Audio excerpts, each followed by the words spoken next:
So my name is Manga Bravu. I was born in Tanzania, raised in South Africa. My family's from the DRC, Congo. I experienced discrimination based on my national origin because during 2008, xenophobia broke out in South Africa, whereas a lot of foreigners were targeted as people who were stealing jobs and had like many stereotypes placed on them, similar to what we have here in the US with Mexicans. So we had to stay home for a week from school just because it was dangerous to walk to and from school because there were many riots breaking out, people were burning homes, etc., etc. So that's when I experienced discrimination based on my national origin, explicitly at least. Tell me what that was like. Like, how did you deal with not being in school for a month? I was in the 4th grade, so I was kind of excited about not having school. But in hindsight, obviously, it was wrong, and I should not have, had to stay home. And I remember going back to school and speaking to my friends who were South Africans who were not necessarily in danger, and they spoke about how like they were gonna protect me and like do all this stuff, and we were just like 10-year-olds. So it was really nice to see that, kids are still, pure, and like we just wanted to be there together. We didn't necessarily see each other's national origins. We just liked each other because we were friends. So I remember that sticking out with me. I also remember my teachers were very much not really helping with the situation. I remember actually a discussion that two teachers had, and they were speaking about how they thought that people who were not South Africans needed to not be in South Africa. So it was just very weird for me to sit in class and have my teachers basically tell me that I shouldn't be there.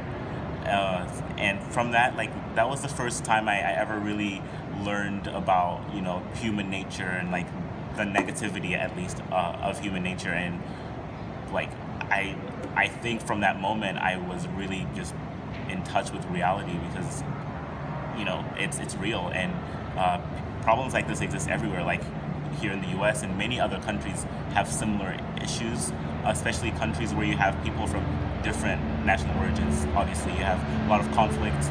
So it was a moment of great learning for me, and it really changed my perspective on how I see people and how I see society from a very young age.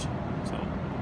Awesome. Do you think that helped develop your views on similar issues today when you talk about kind of discrimination from national origin? I think it helped me notice ignorance in human nature and how we tend to dislike or have a negative opinion on things we're not exposed to, just like South African citizens at the time were not aware about Congolese citizens or Tanzanian citizens, etc., etc. We form all these stereotypes and these judgments just to understand a particular group that we're not really aware of, that we don't really have any interaction with, just because we want to understand. And so I realized that people do that as a way of just being secure. You want to know what's going on, you want to know what's around you. So when you don't have that exposure, you create all these things that make sense to you based on your judgments and your assumptions. And that's something that I see in many other social issues. We have, just an endless amount of issues here in the United States and in the world in general. And I feel like many of them are based on that, that wanting to know what the other group is, or like what the other side of the argument is. So we create these stereotypes and these assumptions about them. So I think it's human nature trying to understand, but it's obviously a wrong way to understand. People don't take the time out to actually go into the communities that they're, not sure of, and actually learn from them. Because we didn't have any, for the majority of the part, we didn't have many South Africans who were going into these Congolese, Nigerian, Ethiopian communities and learning about them and what they were going through. They were just sitting from their perspective and having their own assumptions, which led to violence and a lot of death. And it's only progressed more, actually. I still have friends in South Africa, and they speak about how much worse it is now, 9 years later. So. Well, thank you, man. I appreciate it. No problem. Thank you for having me.